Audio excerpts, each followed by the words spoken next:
The Brooklyn Nets blew a 15-point lead at the end of the third quarter, but fought back and ended up winning by 15, 96-81. The Nets dominate the fourth quarter to beat the Toronto Raptors. Hello, everyone, and welcome back to the Brooklyn Boys Show. I am your host, Josh Woolever, excited to talk everything Brooklyn Nets basketball. Coming off of yet another win, the Nets remain hot in the month of December. Man, their defense continues to get better and better. 81 points is the least amount of points the Nets have allowed all season. Hit like and hit subscribe on your way into the building. Completely free. Helps us grow a ton by spreading this out to more Nets fans on the algorithm. Like, subscribe, free, easy, quick, efficient. All that good jazz. More importantly, head over to the comment section. We love engaging with you guys. The only way to do that is through the comment section. Get questions, comments, thoughts, reactions, anything related to Nets basketball in there. We will react to everything you guys have to say in just a couple of minutes. Just from a fan perspective, I'll start here. At halftime, the Nets looked really, really good. In fact, they held Toronto to just 39 first half points. And throughout the game, I thought, okay, this is the point where the Nets will begin to pull ahead. And from here on out, it won't be close. In fact, Brooklyn will stretch the lead because the Raptors or rather played that game as the second of a back-to-back. They were home against Boston last night, and what Ryan Ruocco said on the broadcast was that Toronto's plane landed in Brooklyn at 4:30 in the morning. So there's a very real possibility that a lot of those Raptors players were fatigued and weren't able to play their best quality basketball. You can make the argument all you want that back-to-backs are stupid. The NBA will continue to do it for scheduling purposes. But I just thought that the Nets would pull ahead at some point and make the game uncompetitive. Like I said at the halftime of the Bucks game, if you're going to win the game, go out there and do it by 40. And while the Nets did not do that, their fourth quarter to that level was really, really, really well done. At a point at the end of the third quarter when Toronto cut the lead to 2 to end the third quarter, and then they score two straight baskets to go up by 2. 2 minutes into the fourth quarter, I thought the game was over. I thought there was no chance. I tweeted out, and I quote, "Nets don't score in the final 7 minutes of the quarter and quickly heats up. Lead cut to 2, but honestly, there is no way Brooklyn wins this. Toronto with all the momentum." And I truly thought that there was no way the Nets won that game because it would have been a classic Brooklyn episode. You play well through the first half, and then it comes down to the stretch and you just collapse. You forget how to do everything that worked so well for you in that first half. That's exactly what I thought it would be. But Jordy calls timeout a minute into the fourth quarter, very, very quickly, did not waste any time, wanted to end Toronto's run right in its tracks. The Nets come out, hit 6 straight buckets in a row, and from there they take off. Toronto only scores 4 points in the final 10 minutes of that basketball game. So, all around for the Nets, certainly not the easiest of wins.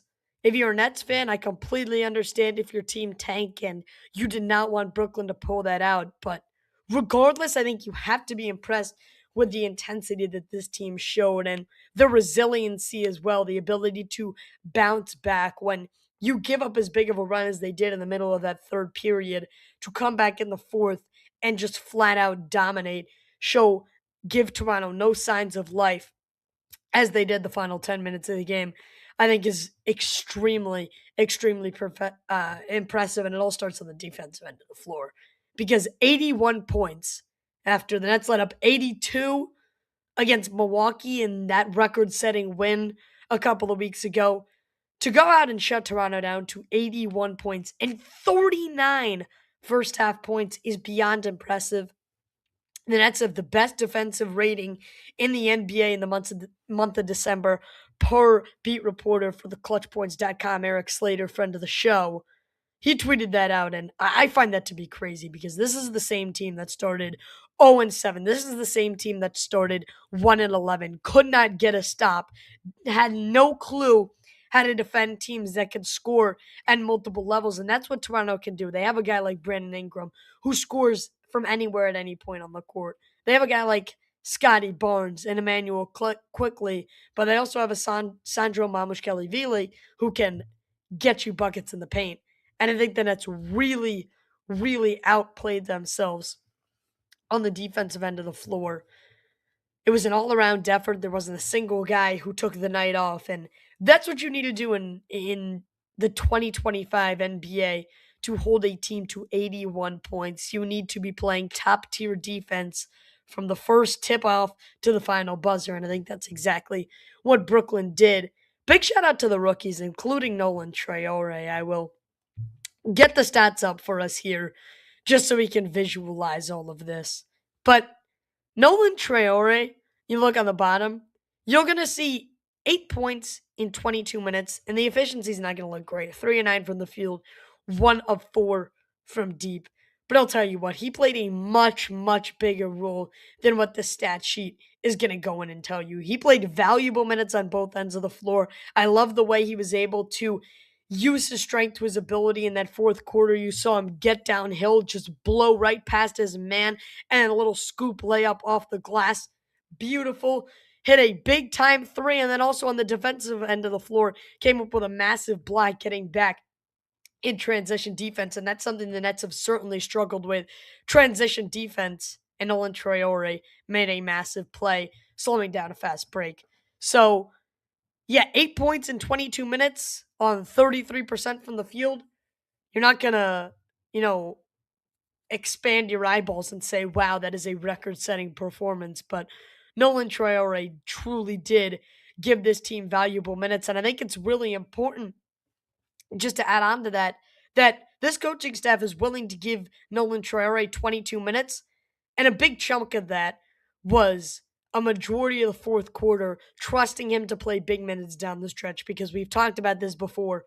There is no replacement in the NBA for minutes where the game is on the line. That's not replaceable. You can't simulate that in the G League. You can't simulate that in practice.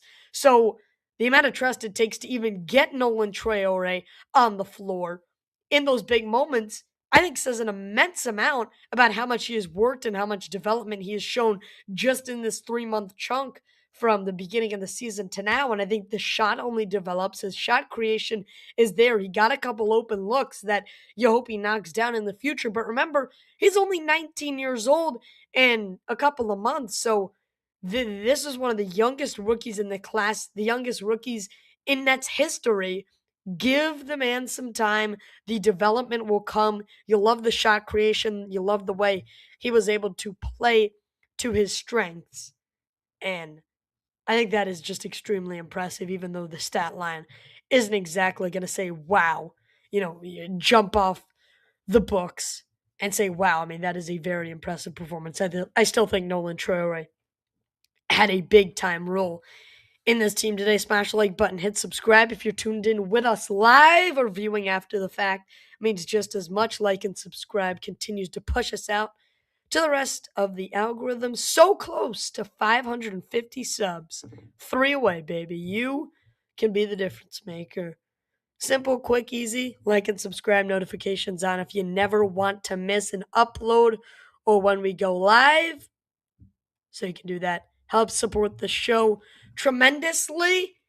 Another rookie who played extremely well, and then we'll get, obviously, to Michael Porter Jr., the headline of the day, as per usual in Brooklyn these days, was Yegor Gioman, who in 30 minutes goes for 16 points, 4 of 8 from downtown, 6 of 10 from the field. He has expanded his palette all around.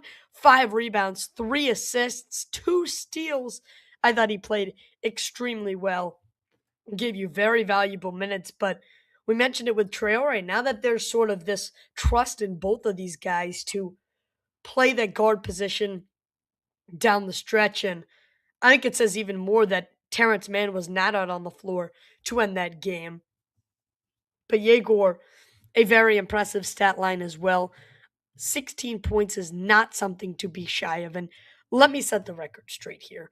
Coming into the league and going into draft night, the biggest criticism for Yegor Gioman was that he couldn't shoot 3 balls. He shot 28% in his one and done year at BYU. He got injured. He didn't look great defensively. He had trouble with turnovers. The biggest criticism out of all of that was the 3-point shooting. But to sit here and consistently say that he has looked very good, including a logo pull,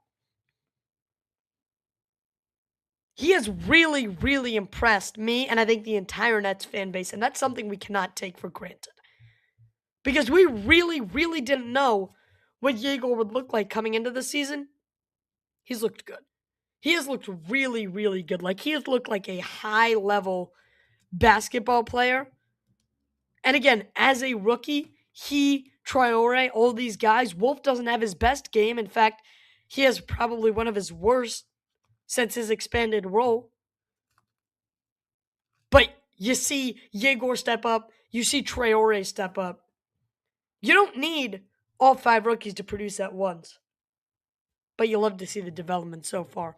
And I think that's been really impressive for Yegor Gioman as well. Smash the like, hit subscribe, get questions, comments, thoughts in the building. As always, continue to show support. Means a ton right here on the show. The headliner, the usual, Mr. Franchise Player, baby. Michael Porter Jr. has done it again. And I feel like I say that every night. It's every night with MPJ. But it truly is. He is getting much, much better even as the season progresses, because it doesn't have to be the record-setting 4 30-point nights in a row. But at a point in his first 20 minutes on the floor, Michael Porter Jr. had 22 points on 8 of 15. That's 53% from the field and 4 of 8 from downtown. So he eased up, but he played very, very valuable minutes, even when he wasn't scoring the ball as this team's number 1 scorer. 11 rebounds. He led the team with yet another double-double. And he adds 5 assists to his total. Like, he is playing all-around basketball. We're not at a point anymore where we were with Cam Thomas, where, yeah, he can score, but not really anything else. 11 rebounds. Michael Porter Jr.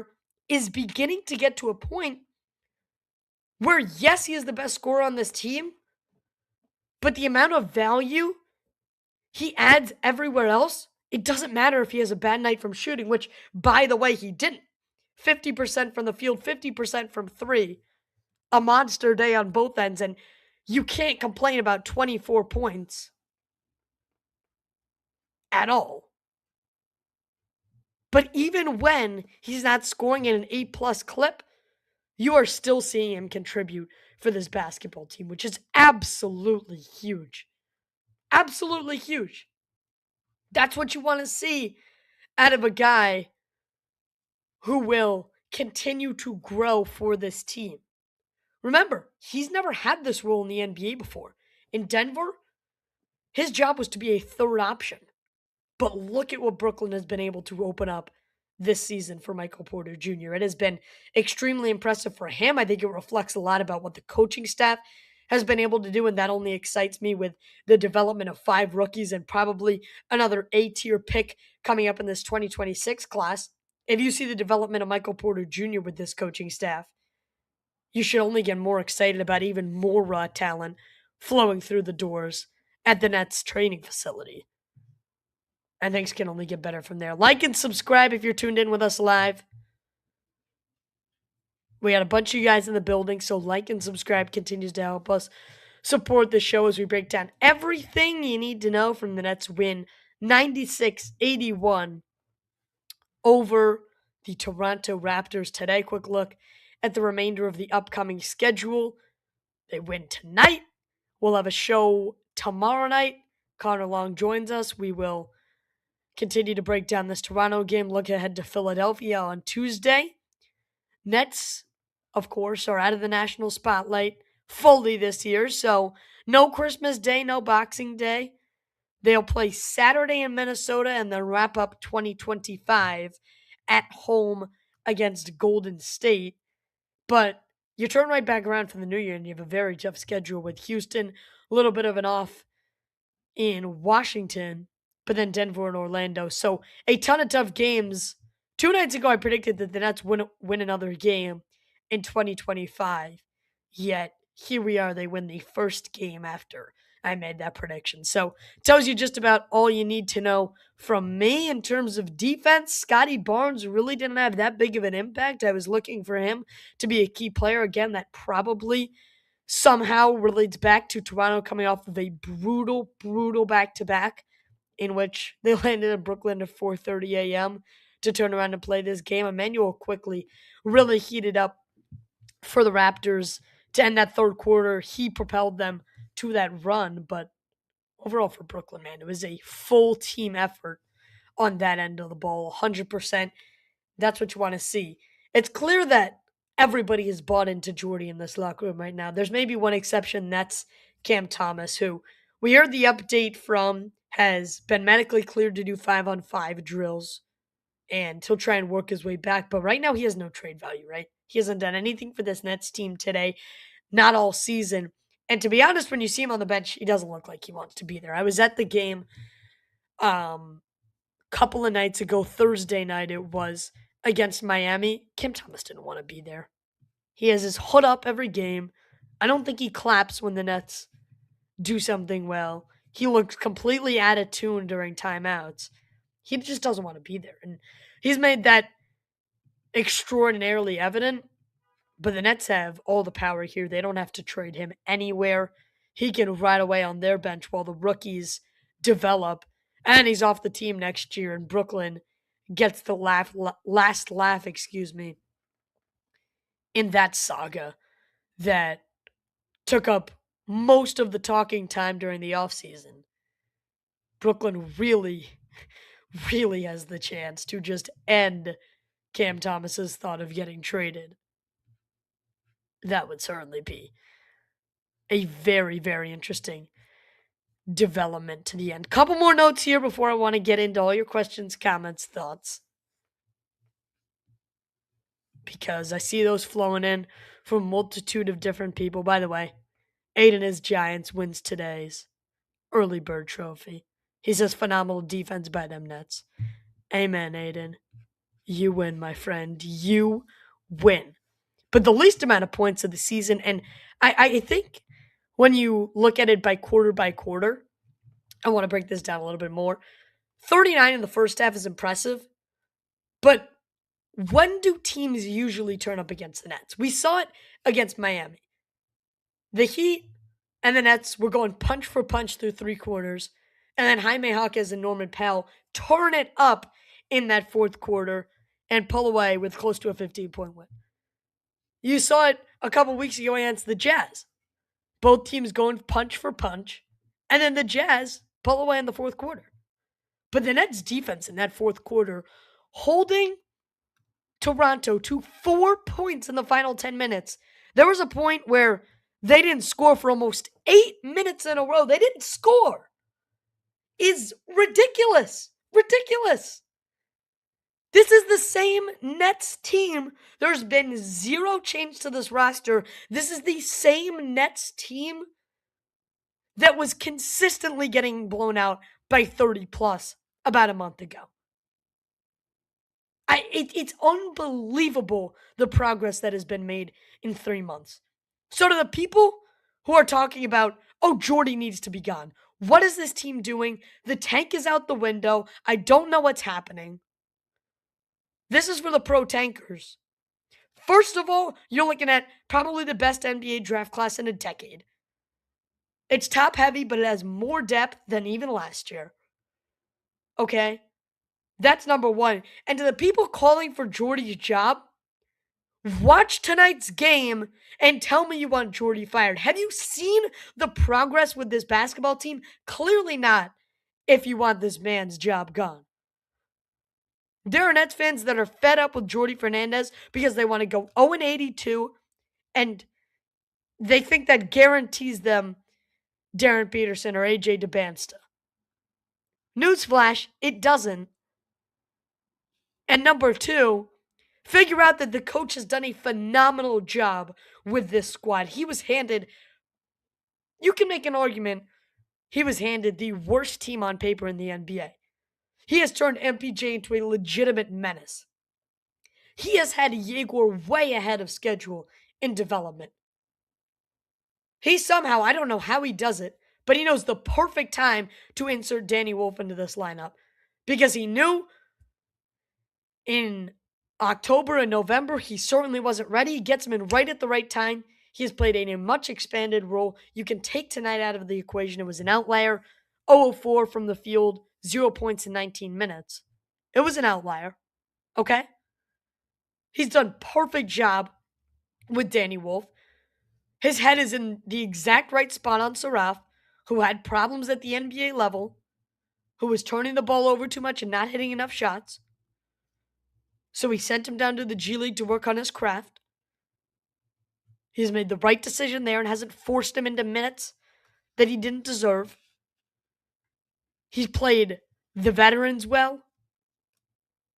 And also, now, do we begin to see the rise of Nolan Traore, the 19-year-old?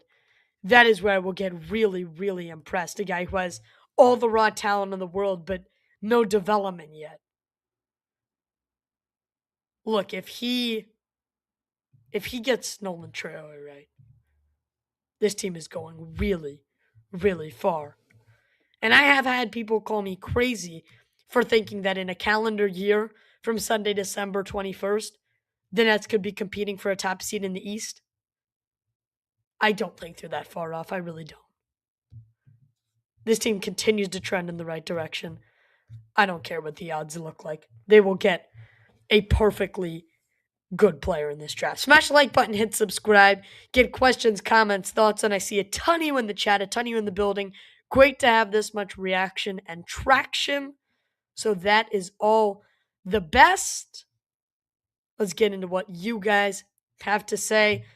Lane Life for use as future Nets beat reporter. Man, that would be a dream. But Lane, thank you so much for the kind words. That'd be awesome, wouldn't it? Jonathan in the building, he says Yegor keeps bouncing back when he's doubted. 3 huge threes. That's 3 gore for you, baby. In the fourth, Nolan's smart playmaking contributions were good tonight. Development should be pushed over the vets. I completely agree with that, and I think that the Nets are going to be able to prioritize that at the deadline. Look for names like Terrence Mann off this roster. Look for names like a Tyrese Martin off this roster, who, by the way, I think played his way out of a role tonight. Like, we can pull this back up here. Tyrese Martin, I think the Nets are starting to turn a corner on him. I think Jordy Fernandez's love for him might be expiring. I'm not sure if you guys got to see the last Brooklyn possession of the first half. Shot clock was off. The Nets had the ball. And for some odd reason, which they love to do, Tyrese Martin was running the point, and he just sails a terrible pass way out of bounds. And I think that's what fed up Jordy. This team has never been good about getting high percentage shots up at the end of half. They always hold until the final 4 seconds to initiate the offense and then have to turn around with some wonky 25-foot fadeaway three that is airballed every time. But when you don't even get a shot up, it's ridiculous. And I think that Jordy noticed that and is beginning to turn a corner. We on the show have been calling out Tyrese Martin for months. Since he made the roster, he should have had a very, very short leash. I don't know why it was all of a sudden expanded for no apparent reason to me. Fill me in if I missed something. But I really hope this coaching staff is starting to turn around on Tyrese Martin and the idiocracy it is to have him out on the floor for 25 when he puts in performances like this. 2 points on 1 of 3 from shooting. At least he was only out there for 11 minutes. That's all I can say. They realized he is a threat taking away minutes. And look, when he's not out on the court for 25, look who's able to step up. Nolan Traore is. Point blank, period. Tyrese Martin's minutes on this team need to be done. They have to be. Day'Ron Sharpe, a great game. Very, very solid all around. 8 points, 3 of 4, 2 of 2 from the line. That's perfect Day'Ron Sharpe minutes. And how about a plus 28 for both Noah Clowney and Terrence Mann? Things you love to see. Shout out Clowney. 4 of 8 from deep and 5 of 12 from the field. He was awesome as well. Continue to get into your questions, comments, thoughts. Epic Fire Jr. comes in. Nets could be really scary in a few years. And I don't even think, as I mentioned earlier, that this is a few years thing. This could be a calendar year from now. If the Nets develop the rookies, it doesn't need to be all 5. The Nets get very solid minutes out of the rookies. You draft a franchise-altering guy like Tabansto who scores at all 3 levels and is a takeover player. Nets could certainly compete. And maybe add some center depth in free agency. The rumors are heating up on Claxton. The latest is the Warriors, which I think could be a potential match at the deadline. I've been vocal that I want to, if I could choose, deal Claxton at the deadline, or rather in the offseason, rather than the deadline. But if Sean Marks gets the right package, he should absolutely trade Nick Claxton. Just going to lead to more losses. They tried to go for a small-scale, quote-unquote, rebuild with Mikal Bridges, but it didn't work. I mean, not only did it work, it failed miserably. This seems like an entire rebuild with MPJ and Claxton as the leaders. I completely agree. And I think Sean Marks has learned from his previous mistakes in his other quote-unquote rebuilds. This is going much, much better than I would have expected. Like, if you tell me that you have seen very solid things from all 5 rookies and it's not even January 1st yet, I would call you crazy. But Yegor's 3-point shooting has been extremely improved. He's been an awesome ball handler. Can't say enough great things about Yegor. And he's dealt with the plantar fascia perfectly. Danny Wolf has come out of nowhere and been just the jolt the Nets needed. He's been awesome. Drake Powell, hopefully he gets healthy soon from that ankle injury, has been the best defender on the floor for Brooklyn when he's been healthy. Nolan Traore, you saw it tonight, has already shown flashes. And we've seen Ben Saraff's ball handling and great passability. So it has been one hell of a rebuild to this point. Something about this team feels different. The vibes, the play, everything feels different. Could this potentially become like the 2017 through 19 teams? I would love it too, man. Like, that's what I always say. I don't care how bad of a roster you put together And this was my vision at 0-7, at 1-11, wherever it's been in this Nets season. I don't care how bad of a roster you have on paper. There is no excuse to playing lackadaisical defense, to not showing intensity.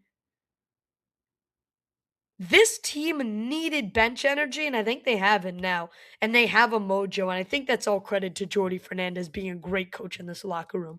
We're not going to know what he tells the guys in the locker room unless we have an inside spy. We're just not. But you can see the reflection of the buy-in to the culture in Brooklyn out on the court. I would absolutely love a repetition of that 2017-19 team. Karis LeVert, maybe even the back end of Rondae Hollis-Jefferson legacy, Jared Allen, the glory days, absolutely. Jonathan says, Jordy said Cam Thomas started 5-on-5 yesterday, but no return date is in sight, and Clax was mentioned as trade candidate to the Warriors. Is a trade coming soon? I feel like I already hit on both of those, Jonathan. You probably just threw that question in before I naturally got to those. Ryan is in the house. He says, yo, big loss for both New York football teams today. Just got blown out by the Saints. And the Giants lost on a field goal to the Vikings. So another big day for New York football. We all know how that's going. About as good as some of the Nets' history has been going.